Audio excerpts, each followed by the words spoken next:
Good day, everyone, and welcome to this edition of Ideas Talk. Now, this is a platform created by Ideas International, a secondary school right here in Malaysia, where important conversations are not just welcomed, they are championed. I'm Jessy Chahal, and I'm genuinely excited about what we're going to explore today. And that is the missing subject: why our kids need mental health class. We teach our children mathematics in subjects like science and literature. We measure their intelligence, then we test their memory and celebrate their grades.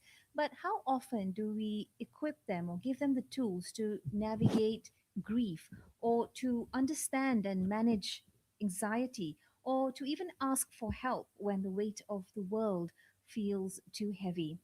Well, the question is generally rarely or not at all. But that silence has a cost. Joining me tonight or today are three extraordinary women who are not just thinkers but practitioners and change makers who have dedicated their lives to this very question.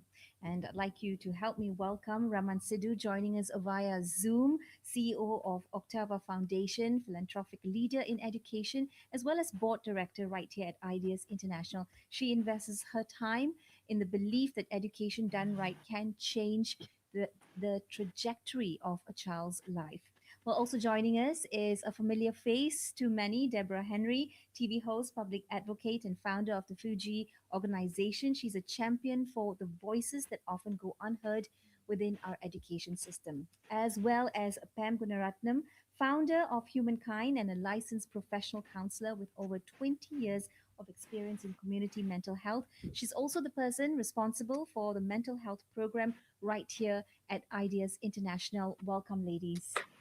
Thanks so Thank much you. for being here today, as well as everyone joining us online and live. Welcome to you too, whether you're a parent, a teacher, a student, or simply someone who cares about the generation that we're raising together. You're exactly who this conversation is for. Without further ado, as they say, we're going to jump right into it, ladies. Let's first set the scene or understand the premise of what we're dealing with.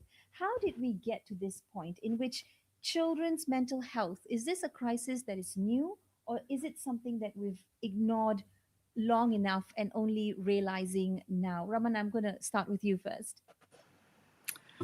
Wow, that's an existential question because the world we're living in has changed so very much from just a week ago or 2 weeks ago. So the speed of change is exponential. And we are raising children in this changing world at that speed. So I think we are just all lagging to make sense of the world we are in. And I think that's not an understatement of the of the life we have around us and the conditions we see around us.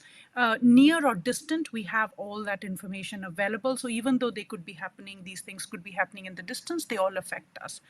But I Yeah. wanted to maybe set the tone a little bit, Jesse, as we start this conversation, because irrespective of whether it's new or old problem, the the data is staggering. So we at the foundation had recently commissioned a research paper around just kind of sizing and scoping the size of the problem, that of youth mental well-being. And I'm going to quote some numbers, not from a space of scaremongering, but actually to be able to really put in context what is the challenge that we all have, not just as parents but as educators and as people in the society where well-being of the society is dependent on the individual society member. Right. So I'm And I'm going to just quote going to some hold you numbers. there with Sorry, those go for it. stats while I ask our ladies here as well a little bit to chime in. And then please, Raman, do share those stats Sure, just to sure. give us the reality check on exactly what we're dealing with here. But Pam, perhaps I could come to you at this point.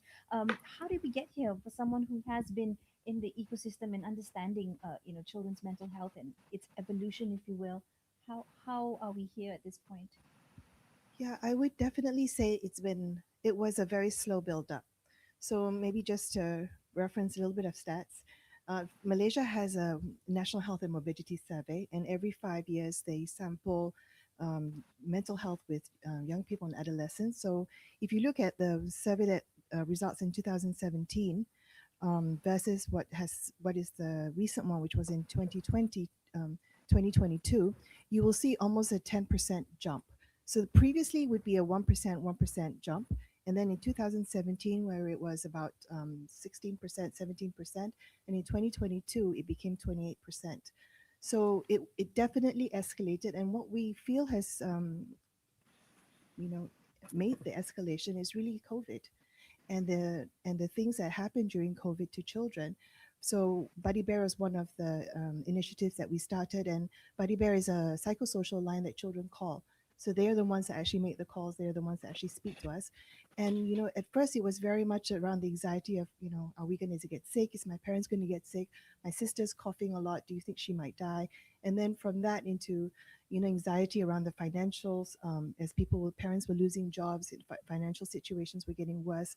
So it moved very much from health issues and health scares to financials, and then academic, not being able to study, having to transition to study online, and a lot of all of those factors really contributed to what we see now is that huge jump Right. in the mental health, what we would term a mental health crisis that's happening in not just in Malaysia but around the world as Right. well. So you would reference that point of time, 2020, as a perhaps Significant. a checkpoint and how that has escalated mental health to the forefront. Deborah, you too, have truly been in this ecosystem, understanding children and their mental well-being as well.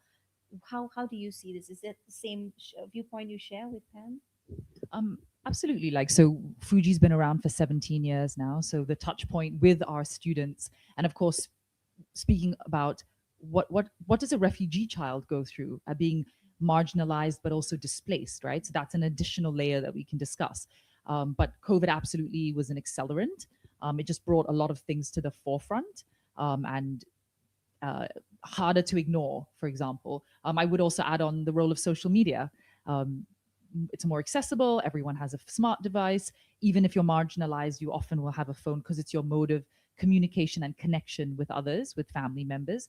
And you're inundated with endless amounts of information and content. So that is also very triggering for adults, as we all know and have experienced, let alone children. Yeah. And we absolutely see how they are on social media platforms, how they engage with it, and how it manifests within each child very differently. Yeah. And I think parents also, the role that parents play, right, being able to being equipped and knowledgeable enough to support their kids in the right way is also that big question mark, because adults after COVID with social media also have their challenges. So are they able to adequately support their children? So you're seeing these connections between the different generations, if you will, Yeah. and then perhaps a lack of skill and know-how to be able to tackle So it's a lot of things at play all at once, and we do want to also come to that and have a touch point there with what the role parents can play, because it does truly take a village. Raman, coming to you and the stats you have for us at this point.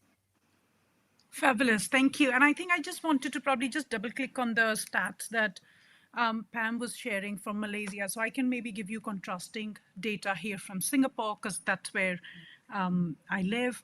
28.2% of Singaporean youth burden is attributed to mental disorders. And that's amongst the highest in ASEAN. And this is not just a fringe issue. It's a leading burden on young people's health. And to Pam's point, it has been a slow burn, but it hasn't just showed up on the horizon very suddenly.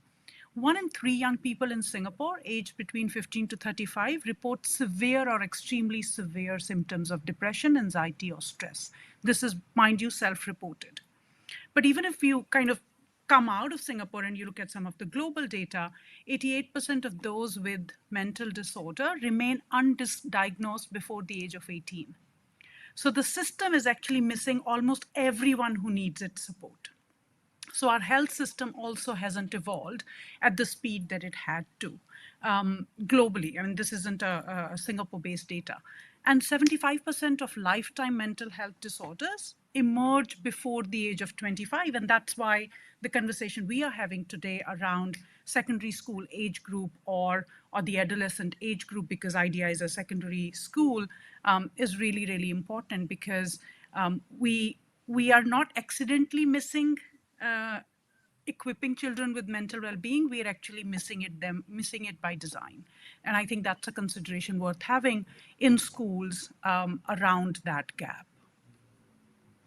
Right. So with that stats, and as bad that as those stats are, what do you think the unique stresses are of modern childhood? What is it that is so triggering at this point of time, despite an understanding that it has escalated over time? Are there particular unique stresses? Pam? Well, we know that when things change, transition points are very stressful, not just for adolescents or children, but especially for adolescents and children who really thrive on predictability, who need structure. And when you look around the world today and you see structures are no longer the way it was, collapsing around us, things are not very predictable. Things are constantly changing. That's certainly a very huge stressor on young people. The world is changing how the future of work, the future of school, how children train, how children learn, the expectations placed upon children.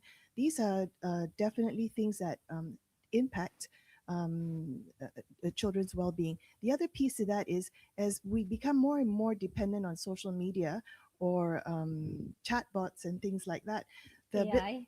the ability to interact with your friends, to form friendships, the skills needed to navigate relationships, those are slowly being lost. And if you look at what are some of the protective factors that protect people or protect children, we know relationships and having good relationship skills is a huge protective factor in promoting and protecting mental health and well-being. So having that human fronting and relationship that's away from just being online or just having gadgets, because as I mentioned earlier, and of course this is a quote we all know, it takes a village to raise a child. But what happens when that village has moved online? Where are the touch points there? Mhm. Yeah, exactly. And relationships, whether online or offline, they take skill. And now you're having to have a relationship online, and what does that actually mean?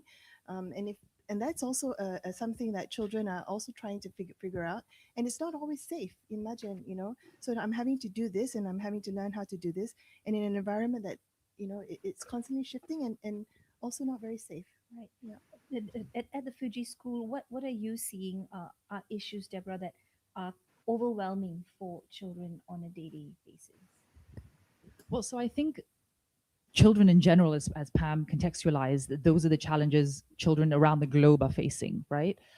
Talking about refugee children or displaced children, I think it's so important to understand what exactly are they going through? And I think core issues would be identity, a sense of belonging, which for any child is incredibly important, to feel that you belong somewhere, and to know who you are, to your place in the world. It's incredibly damaging when a child is, like, for example, a refugee child growing up in Malaysia, from a different country, perhaps born here, perhaps moved here at the age of 6 or 10, knows that this country doesn't want them, and they're feeling like persona non grata, unwelcomed here. How do they manifest that sense of rejection, from society, from community? And what does that how does that manifest within them, and then their sense of self, how it comes out in their behaviors, and of course then spills over into other aspects of their life, right? So important to understand the psyche of the child. Feeling isolated, feeling that you got everything Pam just said, your social connections, your relationships, you're not able to have what's typically considered normal for the normal kid. So isolation, and the role that then schools play. We've got to really create that safe, welcoming, even a routine, an environment that provides them with a routine to give them that normalcy in their life. So beyond all the typical things that a school has to, all the boxes a school has to tick, schools like ours have to then go, wow, we really need to be the safe space. We need to be where a child will walk through those doors every day and feel so safe and so warm, and feel themselves, and also cultivate that as well, right? So I think, yeah. So again, there's a lot of things that need to happen all at once, but then there's also a connection between home environment or your safe space, and then in a place where you spend a lot of time, i.e. school, and there has to be some sort of synergy between both. It cannot be in sort of to work in a silo. um, it, Again, an open question to all of you: what does mental health or mental well-being look like when it's done right in a particular setting, and in this instance perhaps in a hallway, in a classroom, through an interaction, at school? Raman, would you Did like you to want to take that address it to me? one? Yeah, sure. Okay.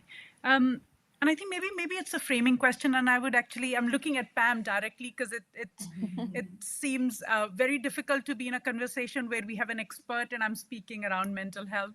So I I agree. would like to just frame it No as, stress. you know, the absence of diagnosed mental illness is not the same as presence of mental well-being. And I would love Pam to kind of maybe elaborate on that. But we've seen time and again that children can be technically fine, and if they are still unable to connect and thrive in in a particular social circumstance, and schools being one, communities being the other, and homes being the other. So I think that distinction has really changed the way we've started thinking about what does it mean to be supporting a thriving child as a foundation that works on enabling children to have equal opportunities, to have equal chances at life.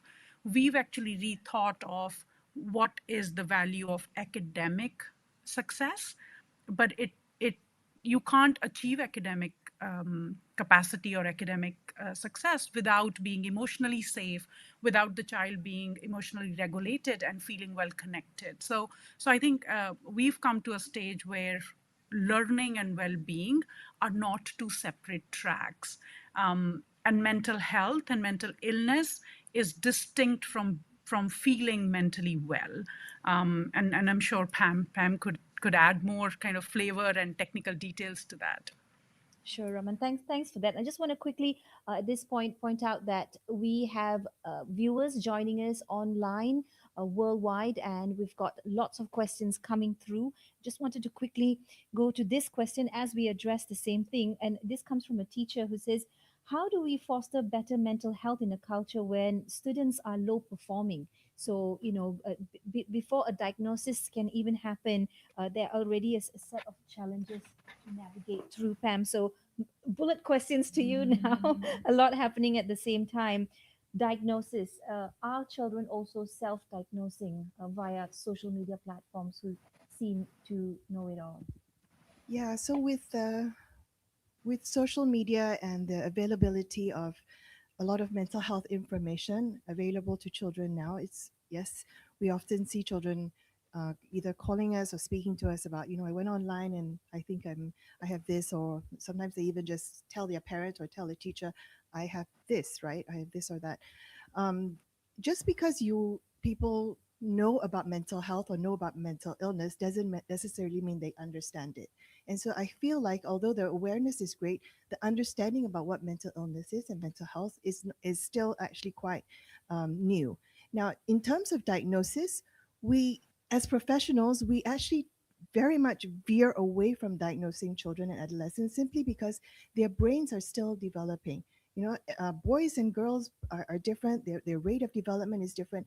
So most professionals would, really try to delay any kind of diagnosis until much later. The other thing about mental, And much later, around what age are we we looking actually try to push where, unless we're dealing with neurodiversity or neurodivergence, mental illness itself, it's very rare that you would diagnose a child with mental illness below the age of 18, actually. um, Pam, can you maybe? I'm not saying it's impossible, and Yeah. there are mental illnesses that emerge in adolescence, but I'm saying that things like depression, anxiety, and stress, sometimes they are simply states of emotional distress, and sometimes the emotional distress masked as is something? is thought of as emotional as mental illness. And actually the right people to diagnose mental illness are either psychiatrists or clinical psychologists. And so I think what you're saying about self-diagnosis, yeah, that's very dangerous. Pam, can you share what exactly, when we say mental illness, what are we talking about? Because we were saying earlier off camera, we use words so casually, so flippantly nowadays. So maybe what is Give us that considered like, context. yeah, like anxiety, depression versus the more serious, where you have to get medicated or serious interventions? So a mental illness is a collection of symptoms. So let's just so we in as professionals, there's like basically two manuals. There is what is called a diagnostical and statistical manual, and that's a more American based manual. And there's also the International Classification of Disease, and that's usually used in Europe.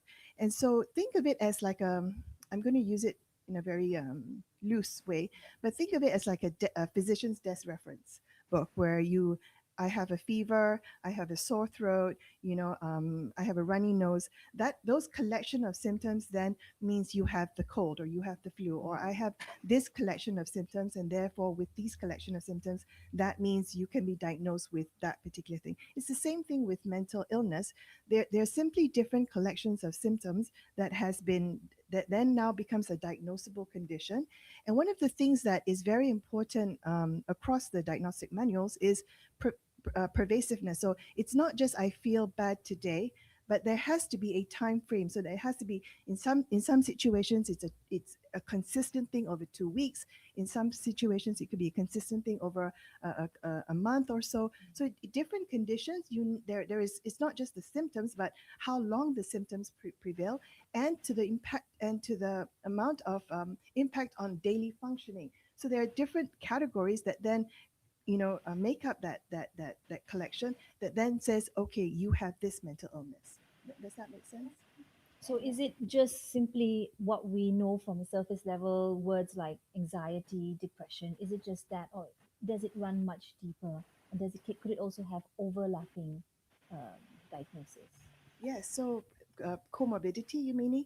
Just because, yes. So for instance, people with post-traumatic stress, like sometimes a lot of the refugees who have gone through traumatic experiences, they might suffer from post-trauma stress.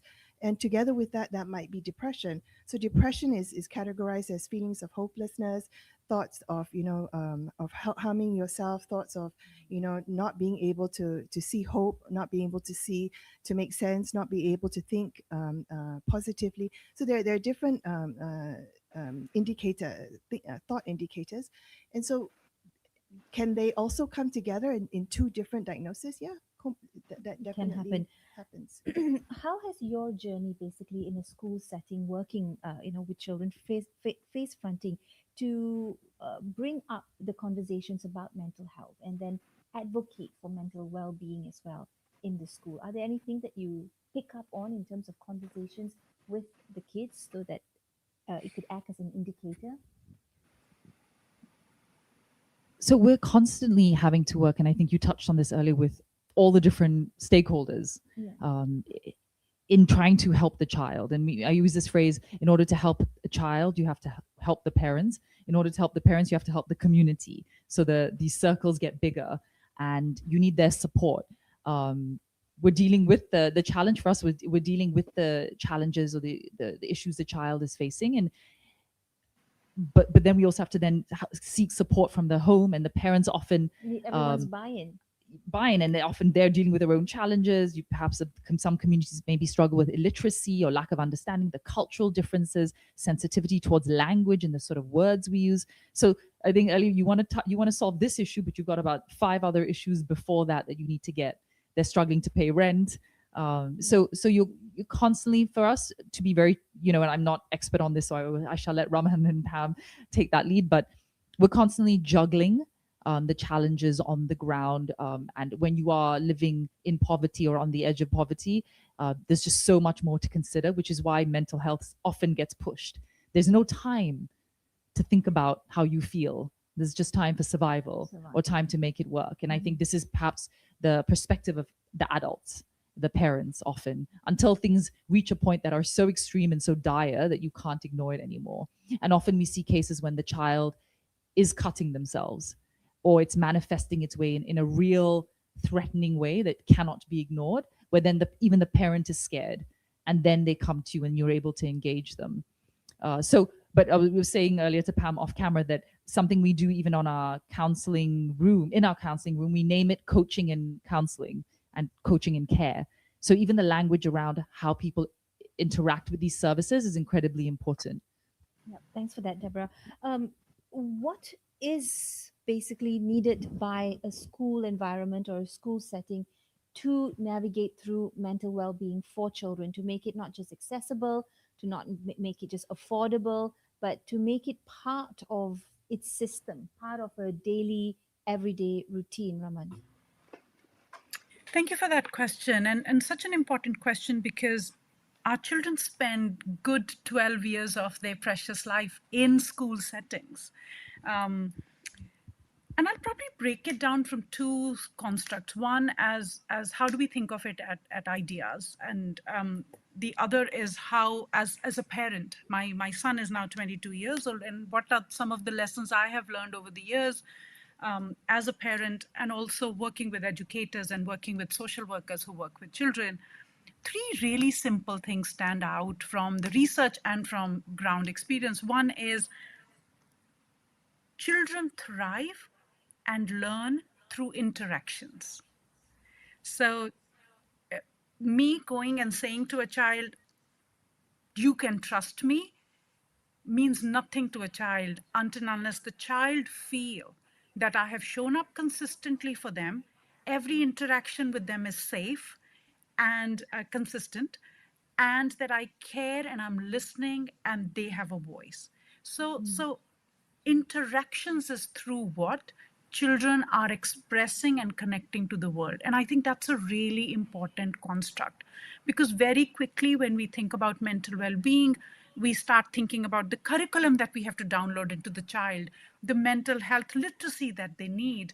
But I think the first starting point is children's interaction with the adults around them is framing their world, is the experience that they are internalizing. So if we could change the way adults interact with children in the school setting, in the home setting, I think that's the first starting point, is making sure that our interactions are safe, child-centric, and not depleting them of their agency, their voice, their dignity. And that's And kind it of the can be first starting. something Sorry. as simple as just slowing down, pausing, and just listening in, leaning in and listening to Listening the is such an important thing, but right, this expression. interaction, the interaction with the child is exactly the key thread for every. I mean, even for us, right, as adults, we understand the world and the way we interact with it.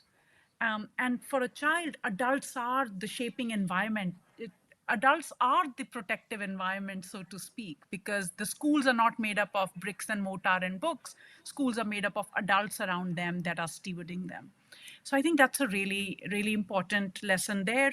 And then the second thing we've learned from the ground and from research is um, children thrive when they are connected, they belong, that they are socially connected, they belong. And that's a really important consideration, especially for international schools. Deborah was mentioning about the Fugee schools where there are displaced families, children who the Fugee school is serving. But even at Ideas, I would say, as international schools, it's not the same displacement. So I don't want to undermine the displacement, but children in international schools are actually coming from a different geography. They are leaving that home behind, or they're leaving some set of their family, friends, parents behind when they come and study in international schools.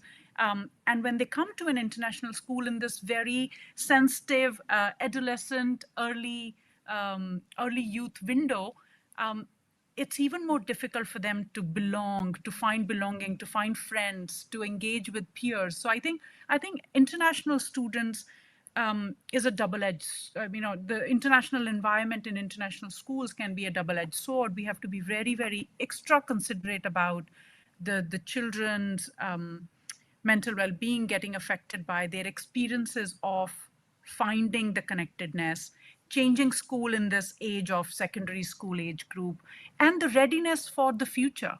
And that's the other thing, that international schools, again, it can be a positive, it can be a negative.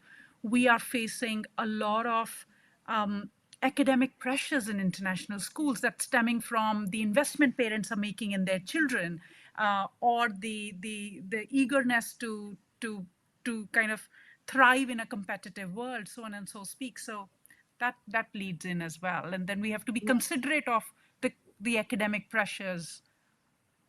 Absolutely. So while that is something that has to be looked at on a daily basis to balance, perhaps Pam, you can walk us through what exactly is Humankind's program at Ideas International in terms of day to day, and what results have you seen so far through this program? So I would just want to play off what Raman is saying, because she's saying a lot of very important points. And one of the things that she mentioned was, how do we create a safe and enabling environment? Not just putting a curriculum together, but actually putting together or really crafting and being very intentional about having an environment that is promotes or that enables mental health and well-being. And at Ideas, one of the things that we do is we work with the teachers, we work with the staff, and we do this thing called psychological first aid training, where we help train teachers or parents or key leaders in the school as to what are some of the signs. How do you recognize somebody in distress, who is in emotional distress, right? So rather than recognizing as that's a naughty, that's behavior, that's mischievous or something like that, but how do you recognize someone in distress? So there are three parts of psychological first aid. There's the look, recognizing. The second part is listen. So when I see that someone in distress, do I have the skills? Do I have the courage? Because sometimes it takes a bit of courage to go up to somebody and say, I can see you're having a bad day. I can see that, this is, you seem awfully quiet today, or you seem really upset about something today. So how do I have the skills to actually go and initiate that conversation? And then the last piece, last skill is link. So, either in that conversation, I help them to encourage them, or I validate them, or I, somehow make it easy for them to speak to me. But if there is something that really concerns me and they share something that's of real concern, how do I link that child to the appropriate resource? So that's one of the things that we do at Ideas with the teachers and with the staff, and with and even with peers. That's something that we've been really excited to do with the Ideas kids, and teaching them, because when a kid is having trouble, the first person they don't go talk to is not adult. They'll talk to their friend. They'll talk to a peer. So having allowing the peers to have those skills and knowing what to do, so that creates that an enabling environment. So we call at Humankind, we think of that as a universal kind of a protective factor that we do. The second thing that we do at Ideas is we have this thing called Hello High School, and which is a program that is very much around the developmental needs of a child. So, because every child goes through different developmental stages, and at each developmental stage, they have different needs and different challenges that they need to overcome. So, by giving kids and parents and teachers an idea of what's coming next, what are some of the challenges that they're having around identity? What are some of the challenges they'll be having around relationships? What are the challenges that they'll have around transitions? You know, we teach them, these are things that are going to be coming. These are things that your children will be experiencing. And then these are some of the skills that you can utilize in helping the children or supporting the children through those challenges. So that's the other piece of things that piece of work that we do, which is more preventive. We kind of see it as a way to enable, so that you don't actually have to go through a challenge, fail at the challenge, and then have difficulties later. And then the last piece of work that we do at Ideas is actually providing therapy. And so a lot of times parents or kids may want to access therapy. We get that all the time, especially in our work, where children sometimes want to access therapy, but it's too expensive. Parents don't have time to take them. So at school, it's a perfect opportunity where if the child needs some form of therapy, it's available at the school.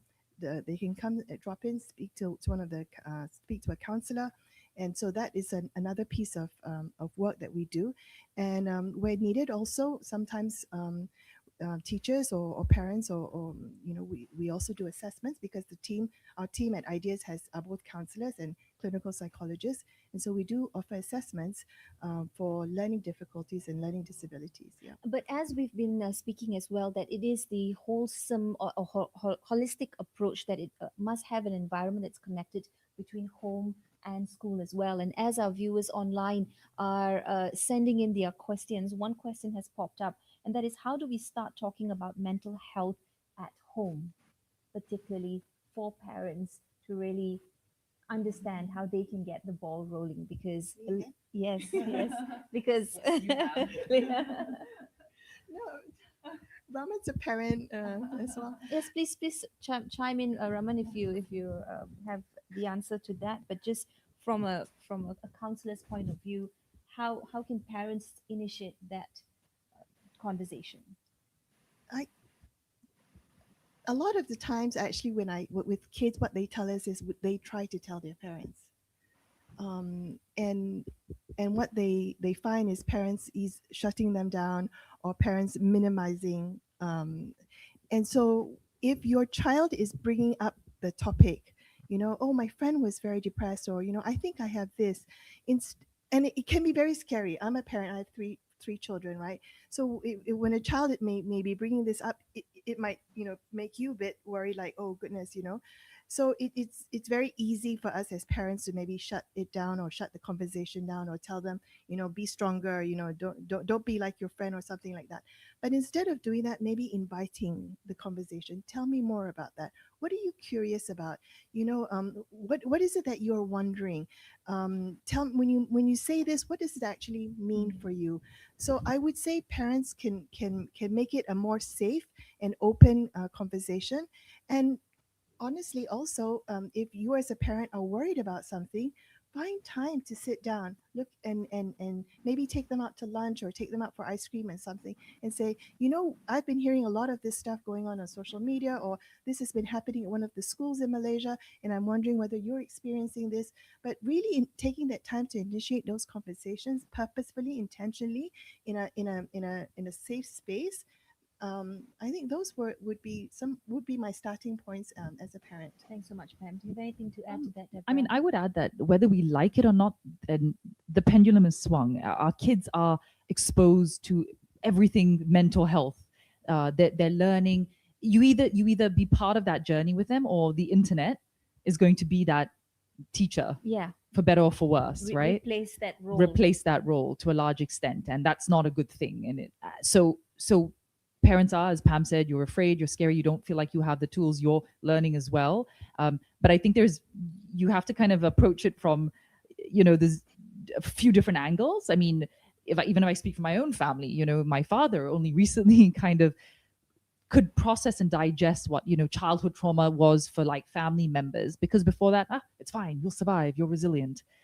So So I think it's for some parents, in my experience, it could be only when their child reaches a critical stage, which is very unfortunate, or if something bad happens in the community. But we also have parental engagement sessions where we bring them in, and we're not bringing them in to talk about mental health.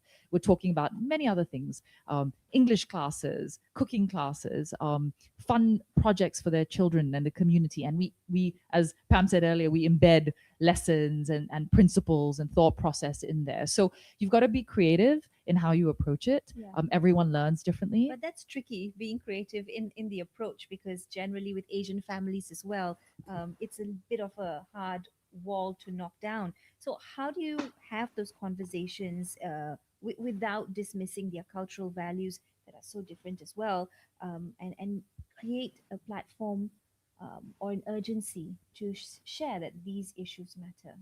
Well, an example that comes to my mind is counseling in Arabic. I don't know the word, but it sounds like when they translate it, it sounds like you have a disease, you have a problem. So when that word was used, parents immediately had a pullback from it, because it sounds like, oh, you're saying my kid's mad, or you're saying my kid's diseased. So we then changed the word we used to make it less offensive, or to make it less intrusive. So simple things like that. Sometimes it can be the obvious. Yeah. For example, yeah, and other times it's a softer approach, having someone perhaps from the community. So who's even delivering the lesson, if you will? Is it someone from the community? Is it a man? Is it a woman? Is it someone older than them? These things matter as well. And to get that buy-in. And we even invite parents into the classroom with the students, for the younger students. So they learn through observing the child. And often it's when the child goes home and demonstrates a very different response to a situation, where the parent takes a step back and goes, oh, and then we get them engaging with us in a way that my child behaved this way, acted this way, when the parent sees the positive. Right. And that's big. It shifts the It shifts. Like sometimes you've got to find that, and it's a challenge, but if you find what actually then shifts the mindset, because changing, it's your mindset, and then your behavior changes after that, right? Yeah. And I think you can't underplay the role of teachers. They're so important. They're in the classroom. They have the highest touch points with the students. So they are incredibly important that they role play and they role model what good behavior looks like, how you approach things, how you respond to situations, how you engage with their parents, with them. Yeah. Well, thanks, ladies. So insightful with so much more. But we've just got another question come in amongst the many other questions. And if you're a viewer and you have your question, please post it in the chat box, and the team will try to take that down. One question comes in now, and this is: how do we implement mental health education in a way that doesn't become an added academic burden, especially with assessments or exams, but instead remains a supportive, low pressure space for children? We're still figuring that out. Who would like to take this, Raman or Pam or Deborah? Perhaps Raman, you can come in now. I can attempt it. So I probably wanted to raise a couple of things, because I'm sure there are parents and educators listening, and it's very related to this question of how do we then implement mental well-being, and what is the role of a teacher capacity or the parent capacity to engage in mental health conversations. So I think shifting the focus a little bit from what are the protective factors around the child to also what are the skills that we can actually enable children to have within them. For the lack of better word, we try to say this as what is the resilience, right? But it can be broken down into many skills. And it's worth all parents equipping ourselves with what are those skills. Sometimes we are equipping our children with those skills without knowing we are doing it, because parenting is a natural skill. We are all kind of reinforced by Mother Nature to be a parent, but these can always be amplified. These skills on what we want and how we want to nurture our children can always be improved on. So I would really encourage all parents and all educators to really invest the time in the changing era, to really not take our skills for granted or a given, but actually equip ourselves with the knowledge and the skills and the language to engage with children, and in home and in schools. But I think specific to your question of how can we, again, the question around, it's not a curriculum. It's less of the curriculum, but more of the environment that we create with them, and schools can engage with counselors and organizations like Humankind to really look at, are their environments really child centric. One thing that stands out in the research is the children are really affected, or their mental well-being is positively affected by having a trusted adult. And sometimes this trusted adult is a mentor, a teacher, a coach, a sports teacher. So I'm how do just we going to hold see there, Pam. I teachers? see you Yeah. nodding a lot. So, is this something you've seen time and over again in practice? Yes, absolutely. Having a trusted adult, whether a teacher at school or, a coach or something like that. But just to say something along the lines of the skills that we were talking about, and there are two main skills that we can equip children with. Number one is emotional regulation. And I think you were sharing a really beautiful story before we got online where your son was sharing a memory. Yeah. And how you remained regulated so that that child could then share that entire experience with you and feel like they process that experience with you. But it was a choice I had to make in a split second because I know that if I didn't capture this moment, it would slip away and perhaps go into the bank of bad memories, i.e., mental health, which is a word again we use quite loosely. Yeah. Yes, but the key was that you remained emotionally regulated. And we teach the skill, or we show the skill of emotional regulation by being an adult in that room and in that space when children are speaking to us. So emotional regulation is a very important skill that we teach children, or that children learn, and they learn it through interactions. And it's impossible for a child to remain regulated in the presence of a dysregulated adult. So we have to think about, again, the teachers and the people around that surround children in school or in their environment, and helping the adults also remain regulated. The other skill that is very important for children to learn is psychological flexibility, because rigidity and insisting that things be done in a certain way in at certain time, that sort of rigidity is also a recipe for poor mental health. And so if we can help children, the old term for psychological flexibility was growth mindset. So if we can help children to have that growth mindset, to have psychological flexibility in, especially now in the face of so much change that goes on, that's also a very important skill that we can transfer onto children. Yeah. I wanted to come to you with, you are someone who has a lot of time that does a lot of face fronting work, whether it's TV as well or your own podcast, so on and so forth. How do you navigate having that safe space for yourself and your mental well being? Oh, wow, I was thrown into the deep end as a teenager. So yeah, it's like sink or swim. Um, gosh, that this takes me back. I mean, it was through multiple kinds of experiences. So I think I was very lucky. I don't know, lucky is the right word, but as a child, I felt that I had that with my family. First, I had a good support system. I was able to talk to family about my experiences, what I was going through, how I felt. Um, and so that was very critical, that foundational piece. And then when I obviously started modeling, was working in the entertainment industry very young, at a young age. So that you're impressionable, you're easily influenced, and you're hanging around different people that don't have your best interests at heart, right? So I think you make mistakes, you take risks, all of which are okay in life. You learn not to beat yourself up about things. You live and learn, but it involves, I think, a certain set of skills that you need to possess and you need to constantly work on and develop. So for me was really what mattered a lot to me were asking myself, what are my boundaries? And what is that circle where if I step outside of this, I get uncomfortable? Who am I as a person? What represents me? So it was a lot of these introspections and reflections as an individual at a young age. Yeah. That helped me navigate that internal work helped me find my place and navigate an industry that nobody was there to be my mentor. No one was there to really protect me. So a lot of it came down to I make these decisions. I will suffer the consequences or pay the price one way or another, Yeah. right? So where does that leave us with equipping children or children finding their way towards having better EQ? How do we get there? Because TMI, too much information available outside with a lot of fake news and misinformation as well. How are we, or where do we go to understand what sort of emotional skills teenagers, particularly going through that phase of their life, need?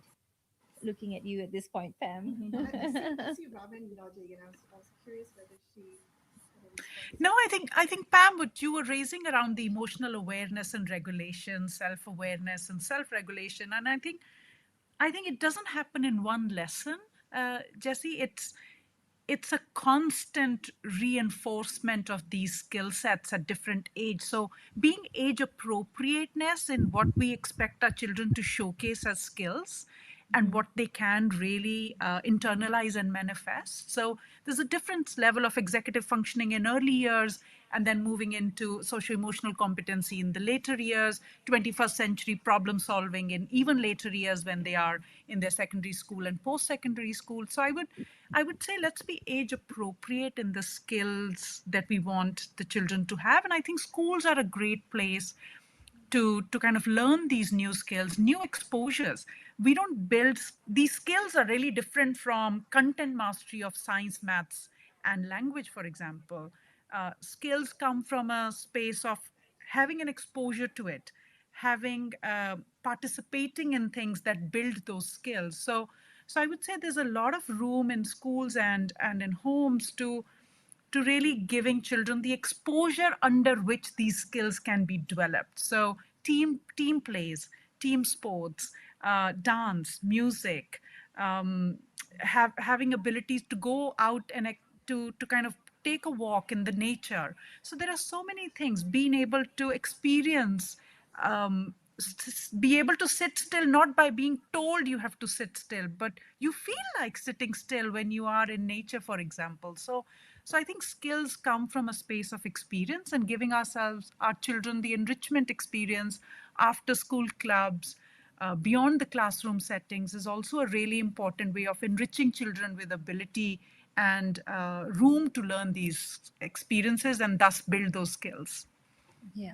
If I think of quickly of confidence, people go, how do you teach confidence to a child or to a person? So you can't, how do you teach it? You can't really teach it. There's no manual once again. So and like all of us, we live, we learn, we try, we fail.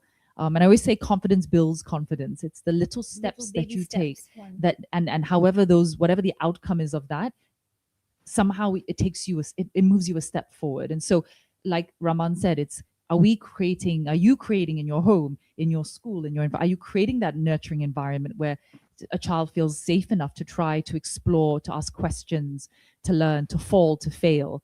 And you see this with a child. Imagine that 2-year-old toddler, right? When they imagine what that life looks like through their eyes. That's it, and the confidence they eventually develop to run, from walking to running. And so I think creating that same atmosphere as children as they get older, but that same mindset of teaching a skill, how do you approach it? Right, absolutely. Just to say something about creation, creation also can mean curating and being very intentional about curating activities, curating experiences. That so, for instance, with my 3 children, they're all grown adults now, but when they were growing up, curating the kind of experiences, curating the kind of friendships, creating the kind of environments they were in, things that would then create that environment that make sure that they get the skills, get the experiences, get the things that they need in order to really flourish and develop well. Would the part of that argument be sometimes there's just not enough time, because we talked about survival and trying to make ends meet and trying to manage time? Where do parents find that space? No phones, cut social media. I mean, where do we draw those boundaries and make them healthy enough? There are opportunities, whether it's community opportunities that clubs or societies or even school provides. There are, for instance, there are some families who, of faith, they attend church or religious classes or things like that. So being looking out for those opportunities. Some of them are free, gardening clubs, different types of dance or classes or things. Those might cost some money, but there are, or even parents coming together and saying, as a dad, I could teach, or I can take the kids swimming or something, or I could take them to pickleball or something like that. Yep. But parents coming together, and so that it takes off the pressure of one parent to have to do everything. But if they can come together and support, and like you rightly said, a village, that's a very useful and effective way of supporting children collectively. Yeah. I've been reminded that there's not much time left on the clock, but I still have a lot of questions, and we've got so many questions coming in online as well. One question very quickly, if we could just go roundtable as well. Is there any other alternative wording for mental health, or perhaps another way to ask this question is, how do we wrap this jargon or this term that we use, mental health, and how do we give it more meaning that is more perhaps approachable for parents, for teachers, for teenagers themselves, for students? Yeah. Well, exactly. Well-being, emotional wellness, thriving, health, emotional health. Those are all, good words to be able Terms to use. to use. But recognizing we're almost out of time, and I just wanted to say something while I have the mic, and that is, if you think your child is self-harming, or if you think your child is struggling with suicide ideations or thoughts of hurting themselves, we you must ask and you must take the time to talk to your child about it. A very, very common myth is, oh, if I ask the question, does that mean that my child will start thinking about it, or my child will actually be encouraged to do it? All the evidence shows that by asking or raising the topic does not introduce or does not increase the likelihood. In fact, asking your child directly or having a conversation with your child about their mental health decreases the risk of them actually hurting or harming themselves. So I would encourage any parent today that's listening, and if you are worried about your child's mental health, take the time, find the time, and speak to them in a calm um, manner, in a curious manner, in an open manner, but invite that conversation with your child. That's a really important thing that any parent would want to do. Thanks for that message and reminder as well, Deborah. Do you have a reminder you'd like our viewers to leave them with, in terms of, if you had the ear of perhaps a teacher or a parent watching, what is the single most important thing that you'd like to remind them? I think in a world that is so fast paced, where we are so impatient, there is so much information out there, uh, we need to be able to pause. We need to be able to put our phones away. We need to be able to listen, to really listen. And these are all skills that we're all adults, children, teenagers. We're all having to, I guess, self check with ourselves. But so incredibly important for us as adults. Uh, we have to role model it, and and with our children especially. So really, that consciousness, I would say, just to really think about the implication of your actions, to look at dinner table as a safe space, to create this in our busy lives. If we keep saying we're busy, we're busy, we're busy, and we're not investing, um, there's never going to be enough time. So you've got to really look for that, look for those times. It's different for every family, for every school, and create those moments where you really create safe spaces for kids to be heard. Yeah, thanks for that. Coming to you, Raman, and you had started the conversation earlier. What's one signal, looking at the upside here, that gives you genuine hope that really the tide is truly turning on more awareness on student well-being or mental well-being? I think this conversation that we are having in the school, with parents, with counselors, and with educators, and with children, um, that this conversation is mainstream. The fact that we're having these conversations as mainstream, I think, means that the issue is right. It's arrived. It's at the center of the table. Now it's a matter of how do we turn the tide into the positive well-being. And I think I wanted to maybe leave also two two really simple ideas with the people that the research is very, very strong for, which we didn't get the opportunity to discuss because we've spoken a lot about school settings and how do we enable it. For young children, being in nature, being out doing physical activity has a really large effect on their well-being. So if there's nothing else, if you have very limited resources, very limited time, if there's nothing else you can do, you can always find time to be walking with the child to places, being out, being in the nature. And the second thing is sleep. Sleep is so underrated for its ability to regulate mental well-being. So a good night's sleep in a calmer environment is such a powerful dose every day that comes free to you. We're all manufactured to sleep. so Yeah. so kind of I would encourage parents to at least deploy these two very simple strategies and see your child flourish. At this age, all I want to do is try to find time to sleep. Well, thank you so much, ladies. We've covered a lot of ground tonight. And I think what strikes me most is the fact that as adults, we really need to lean in and listen, look, listen, as well as link. That's right.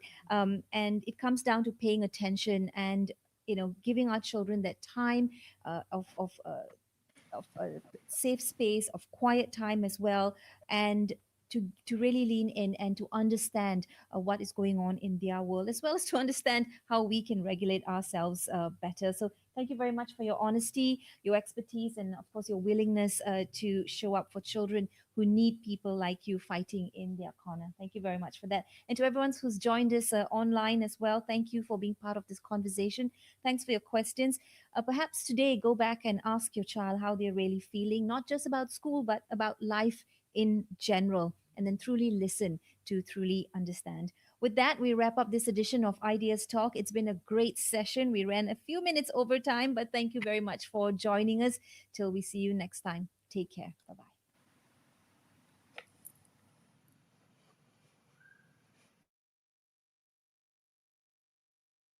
bye.